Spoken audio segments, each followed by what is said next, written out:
Praise Lord, praise Lord, praise Lord. Hallelujah, hallelujah, hallelujah. सबको जय मसीह की। परमेश्वर, हमारा परमेश्वर जो सारे जगत सारी सृष्टि का परमेश्वर है। बेशक संसार में अच्छे लोग हैं, लेकिन उसके साथ बुरे भी हैं। इसलिए परमेश्वर चाहता है कि उसके मार्ग जो सरल हैं, उसकी शिक्षा आसान है, उसके द्वारा दी गई परीक्षा में आप हमेशा पास होंगे। हालेलुया। आज के सुसमाचार के लिए परमेश्वर की बेटी प्रार्थना करें। सबको जय मसीह की। परमेश्वर आप सबके साथ है और आप सबसे बहुत प्रेम करता है। Hallelujah, hallelujah. महान परमेश्वर, सर्वशक्तिमान ईश्वर, जमीन आसमान के मालिक ते खालिक, तुहाडा धन्नवाद, तुहाडा शुक्र करते स्वामी। अज दे सुंदर दिन लई, सुंदर समय लई, सुंदर सुबह लई पिता जी, जो साडियां जिंदगियां बख्शी प्रभु, खुशियां ते आनंद दा दिन बख्शिया, तंदुरुस्ती दित्ती पिता जी, और अपने कदमां 'च बैठने अपना फजल बख्शिया प्रभु। ये सब तुहाडी दया, तुहाडी किरपा मेरे पिता परमेश्वर।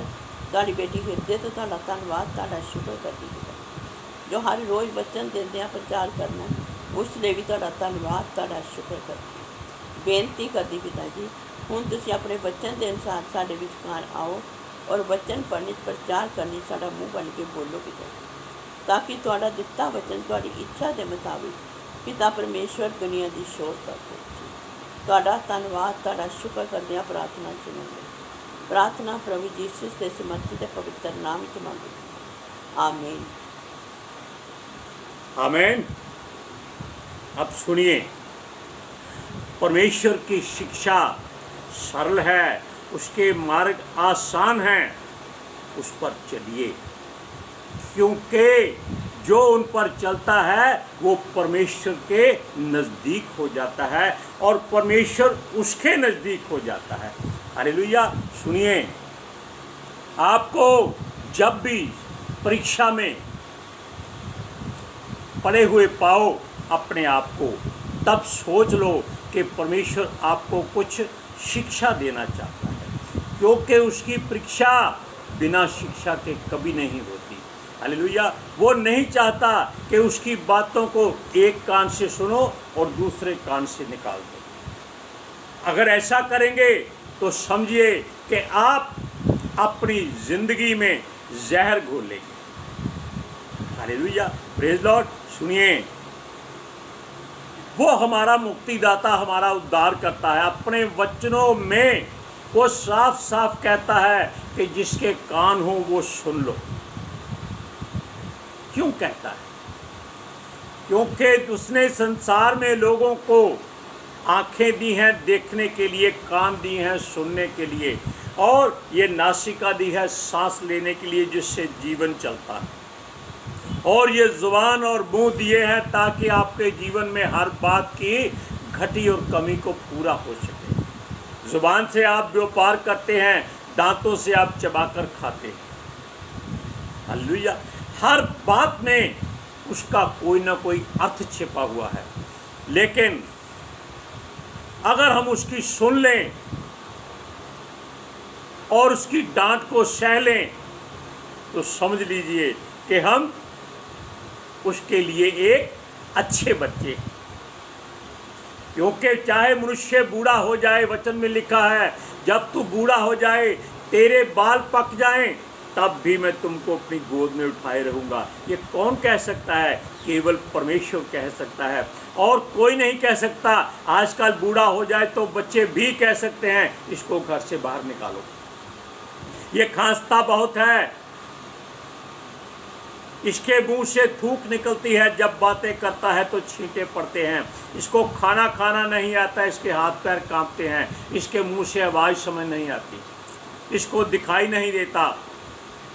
ये आज की संतान उनको बोझ समझती है, लेकिन परमेश्वर ही एक ऐसा पिता है जो मनुष्य जिस मर्जी उम्र का हो जाए, अंधा हो जाए, बहरा हो जाए, गूंगा हो जाए, पागल हो जाए, तब भी वो उसको अपना बेटा ही कहता है। क्यों? वो सब उसकी परीक्षा के लिए बातें होती हैं। हालेलुया। अब सुनिए, आंखों से सुनते हैं ये लोग, कितनी अजीब बात हमने कह दी। ये लोग परमेश्वर की बात को आंखों से सुनते हैं, कानों से देखते हैं,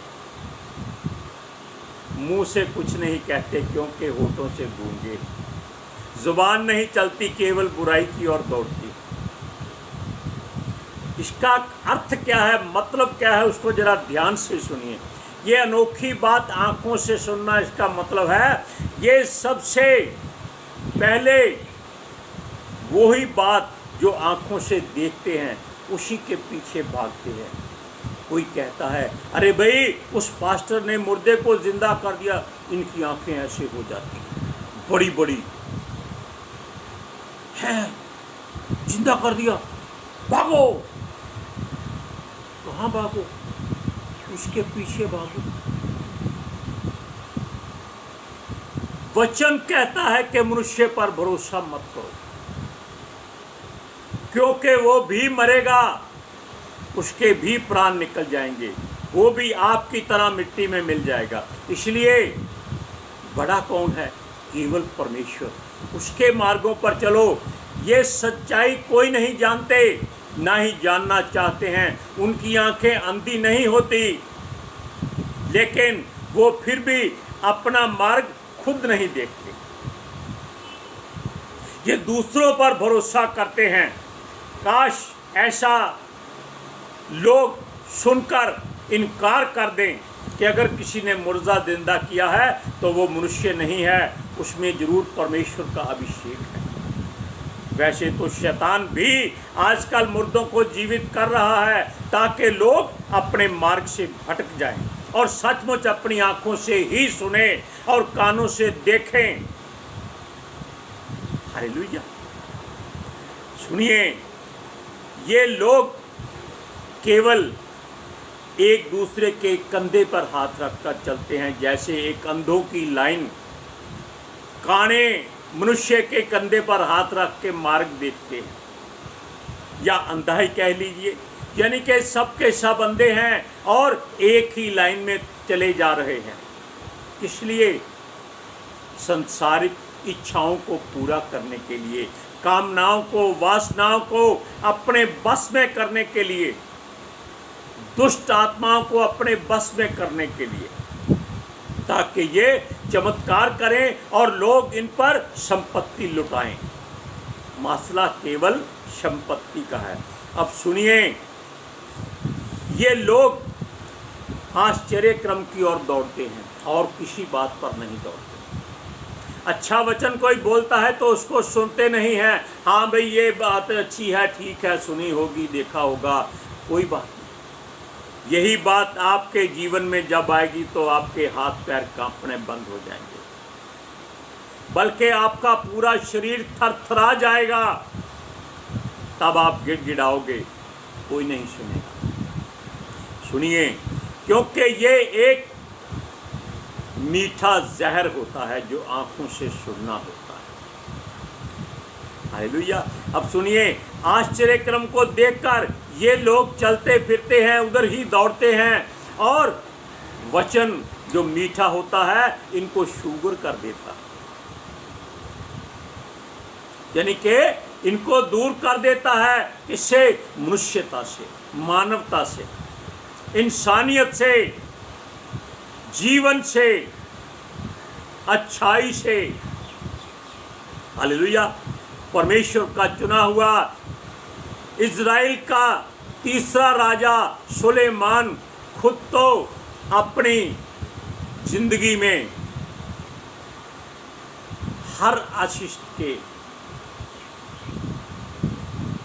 लायक था, लेकिन उसने अपनी जिंदगी खराब कर दी व्यभिचार में, परमेश्वर की निगाहों में गिर गया।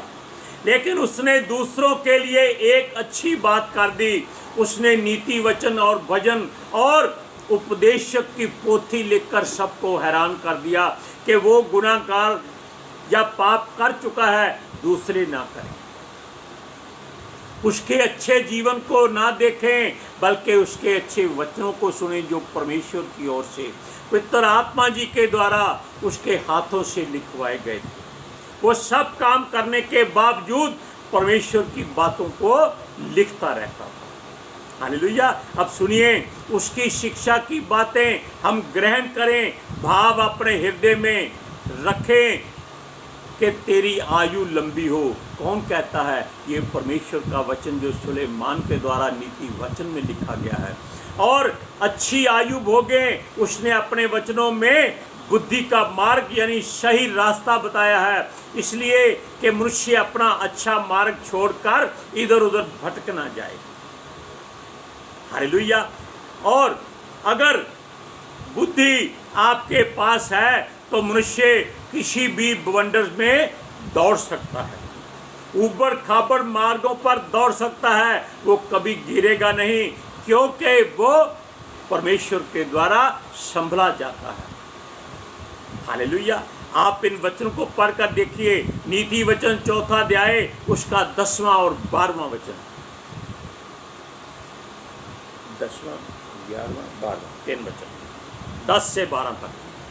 हे मेरे पुत्र, मेरी बातें सुनकर ग्रहण कर, तब तू बहुत वर्ष तक जीवित रहेगा। मैंने तुझे बुद्धि का मार्ग बताया है और सच्चाई के पथ पर चलाया है। चलने में तुझे रोक टोक ना होगी, और चाहे तू दौड़े तो भी ठोकर ना खाएगा। शिक्षा को पकड़े रह, उसे छोड़ ना दे, उसकी रक्षा कर, क्योंकि वही तेरा जीवन है। दुष्टों की राह में सुनिए, आजकल लोग अपने बच्चों को विदेशों में पढ़ने भेजते हैं। सच्चाई यह है कि वो केवल वहाँ सेटल होने जाते हैं और कुछ नहीं। क्या हिंदुस्तान में कोई अच्छी बात नहीं है? आज पूरा वर्ल्ड, पूरा संसार हिंदुस्तान की ओर आंखें उठाकर देखता है कि ये मुल्क सबसे अच्छा है। ये लोग अपने मुल्क को बुरा कहते हैं, गंदा कहते हैं। लानत है ऐसे लोगों पर, क्योंकि ये लोग जाकर देखते हैं वहाँ सफाई बहुत है, वहाँ ठंडी बहुत है, मिट्टी नहीं है, लोग एक दूसरे की कदर करते हैं, सच बोलते हैं। अरे उनसे शिक्षा ग्रहण करके अपने देश को, इंडिया को, भारत को, हिंदुस्तान को उनसे ज़्यादा बढ़िया बनाओ। ये बच्चे वहाँ जाकर लाखों का कर्जा माँ बाप पर छोड़कर बाहर चले जाते हैं और पीछे इनके माता पिता केवल कर्जा उतारते रहते हैं, ये वापस नहीं आते। जब आते हैं तो 10 दिन के लिए आते हैं। क्यों? हमारे बच्चे वहाँ ही रहना चाहते हैं, यहाँ नहीं आना चाहते, क्योंकि यहाँ मिट्टी बहुत है, धूल बहुत है। अरे मूर्खो, इसी मिट्टी में तुम पैदा हुए हो। इस मुल्क की कदर करो, इस देश की इज्जत करो। ये देश सबसे महान देश है, दुनिया इसको नमस्कार करती है और ये लोग तिरस्कार करते हैं। अब सुनिए, दुनिया भर के लोग इसी मुल्क में बुद्धि हासिल करने आते थे।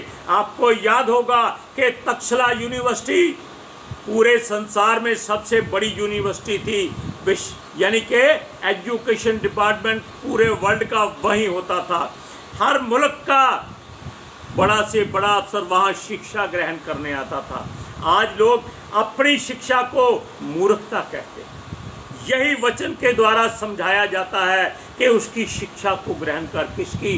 परमेश्वर की, जो हर मुल्क में एक जैसी चलती है, हर मनुष्य में एक जैसी चलती है, हर धर्म में एक जैसी चलती है, हर जाति में एक जैसी चलती है। उसमें कोई पक्षपात नहीं होता, वैर भाव नहीं होता। वो अपने माँ बाप को तिरस्कार करना नहीं सिखाते। वचन में लिखा है कि जो अपने माता पिता की सेवा करता है वो लंबी उम्र जीता है, आशीष पाता है, परमेश्वर से बरकत पाता है। अब सुनिए, ये लोग अपने हृदय में ज्ञान नहीं रखते, केवल जहान रखते हैं। हालेलुया। इनको चाहिए कि परमेश्वर का वचन अपने हृदय में उतारें और उसको खत्म ना होने दें। उसको बढ़ाएं, हिफाजत करें, अपनी आँखों और कानों और जुबान पर नकेल डालें और उसे केवल धन कमाने का साधन ना बनाएं। हालेलुया। दूसरों को भी शिक्षा से माला माल करो। यह जिंदगी जितनी शिक्षा से भरपूर होकर आपके काम आएगी, उतना आप परमेश्वर के वचन को फैलाएंगे और आपका जीवन सुदृढ़ हो जाएगा, मजबूत हो जाएगा। हालेलुया। सुनिए, यह सोने चांदी और हर हीरे मोती से ज्यादा कीमती है। जितना फैलाओगे उतना बढ़ेगा। ये कभी खत्म नहीं होगा। इसको कोई चोरी नहीं कर सकता, कोई लूट नहीं कर सकता। सोना चांदी कोई भी चोरी कर सकता है, छीन सकता है। हमने कल भी बताया था कि आजकल केवल इंसान दो ही बातें चाहता है, सोना और सोना। यानी कि अपने घर में धन हो, ऐसे सोए रहो, ये लोग चाहते हैं। और परमेश्वर आलसी मनुष्य से नफरत करता है, प्यार करता है, घृणा करता है। हालेलुया।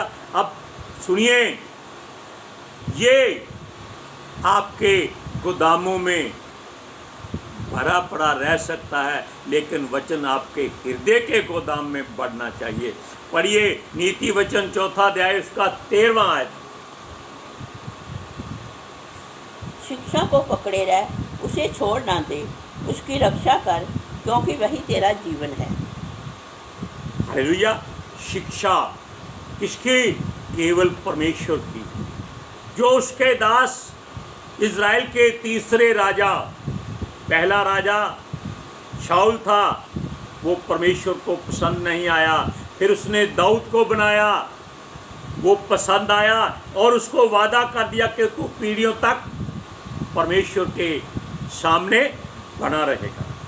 सुलेमान को तीसरा राजा बनाया, लेकिन वहां इसका खानदान बिगड़ गया। क्यों? परमेश्वर की शिक्षा को इसने अपने हृदय में नहीं रखा। बेशक फैलाया जरूर है। अब देखिए, असल में वचन में वो कहता है शिक्षा ग्रहण करके उसका गलत प्रयोग ना करो। अपनी शिक्षा का गलत इस्तेमाल कभी ना करना। उनके राह में पाँव भी मत रखना जो शिक्षा ग्रहण करने से मना करते हैं, बुरे काम करते हैं, दुष्ट लोग हैं, ठट्ठा करते हैं। वचन में लिखा है कि ठट्ठा करने वालों की मंडली में भी कभी खड़े मत होना। हालेलुया। Praise Lord. सुनिए, शिक्षा का गलत इस्तेमाल नहीं होना चाहिए। शिक्षा को मान और इज्जत देना, गलत लोगों से मिलकर उसका गलत उपयोग मत करना। आजकल लोग कंप्यूटर में महारता हासिल करके लोगों का धन बैंकों से निकालते हैं। ये शिक्षा ही तो है। ये संसारिक शिक्षा है जो परमेश्वर के लिए मूर्खता है। हालेलुया। ये लोग अगर बुराई अच्छाई के मार्ग में रुकते या चलते हैं तो दोनों में अंतर करके चले कि बुराई के मार्ग पर नहीं जाना। अगर शिक्षा ग्रहण की है तो दूसरों को भी बताना है। हालेलुया। अगर इस बुराई को रोका नहीं गया तो ये बुराई बढ़ जाएगी, क्योंकि ये मनुष्यों की ओर से नहीं होती, मनुष्यों के लिए होती है। हालेलुया। सुनिए, ये मार्ग ही छोड़ दो जो गलत रास्ते पर जाता है।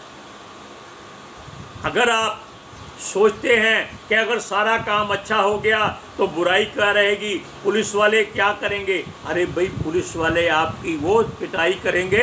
अगर गलत काम करोगे तो वो आपको सीधा कर देंगे। कैसे? जैसे जलेबी सीधी होती है। क्या जलेबी सीधी होती है? नहीं, उसको किस तरफ से भी खा लीजिए वो मीठी होती है। हालेलुया। सुनिए, बुराई का जिक्र भी मत करना। बुरा करने वालों को कभी भी अपने पास मत आने देना। हालेलुया। दूसरों के मार्ग से दूर रहना। जो शिक्षा को ग्रहण करके गलत मार्ग इस्तेमाल करते हैं, उनके पास भी मत जाना, इनको दुष्ट कहा जाता है।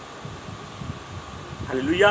असल बात यह है कि यीशु का वचन है, गंदगी से दूर रखो, और क्योंकि बुरा करने वाले जब तक चैन नहीं पाते, जब तक वो किसी की बुराई ना कर लें, निंदा ना कर लें, चुगली ना कर लें, लूट ना कर लें, गलत मार्ग पर न ले जाएं, जब तक 150 गालियां ना निकाल लें, किसी को धोखा ना दे लें, क्योंकि बुरा करने वाले तब तक गहरी नींद नहीं पाते जब तक वो अपनी अच्छाई को छोड़कर बुराई की ओर ना हो लें। हालेलुया। सुनिए, जब तक किसी की जिंदगी में कड़वाहट ना भर लें, ये लोग नींद नहीं पाते, सो नहीं सकते। सुनिए, बुरे मार्ग में चंद पल की खुशी आपके जीवन में घबराहट और थरथराहट पैदा करती है। कोई उनके करीब नहीं जा सकता। जब आप किसी को जेल में सड़ता हुआ देखेंगे, आप उसको मिलने नहीं जाएंगे। अरे भाई, आज मिलने जाएंगे तो कल को जब ये याद होगा तो सीधा तुम्हारे पास आएगा, या तुम अच्छे बच्चे हो, अच्छे लोग हो, मुझे पैसे दो। वरना आप जानते हैं मैं कहां से आया हूं, ये बोलते हैं। अब सुनिए, और कोई भी शिक्षा मांगे, उसको परमेश्वर की मर्जी पूरी करने तक शिक्षा दो। हालेलुया। इसलिए वचन की शिक्षा को ग्रहण करो, अपने आप को बुराई से दूर करो। वचन को पढ़िए, नीति वचन 4 अध्याय उसका 14 से 16 तक। दुष्टों की राह में पाँव ना रखना और ना बुरे लोगों के मार्ग पर चलना। उसे छोड़ दे, उसके पास से भी ना चल, उसके निकट से मुड़कर आगे बढ़ जा, क्योंकि दुष्ट लोग यदि बुराई ना करें तो उनको नींद नहीं आती, और जब तक वह किसी को ठोकर ना खिलाएं तब तक उन्हें नींद नहीं मिलती। Praise Lord. आपको फैसला करना है कि किस मार्ग पर चलना है। अगर बुराई पर चलेंगे तो आप दौड़ेंगे नहीं, ठोकर खा खा कर चलेंगे। लेकिन परमेश्वर की शिक्षा पर चलेंगे, आप कभी ठोकर नहीं खाएंगे, वो आपका हाथ थामे रहता है। आज के सुसमाचार के लिए परमेश्वर की बेटी प्रार्थना करेगी। Hallelujah. Thank you Jesus, thank you Lord, thank you पिता आत्मा जी। ਤੁਹਾਡਾ ਧੰਨਵਾਦ, ਤੁਹਾਡਾ ਸ਼ੁਕਰ ਕਰਦੇ स्वामी।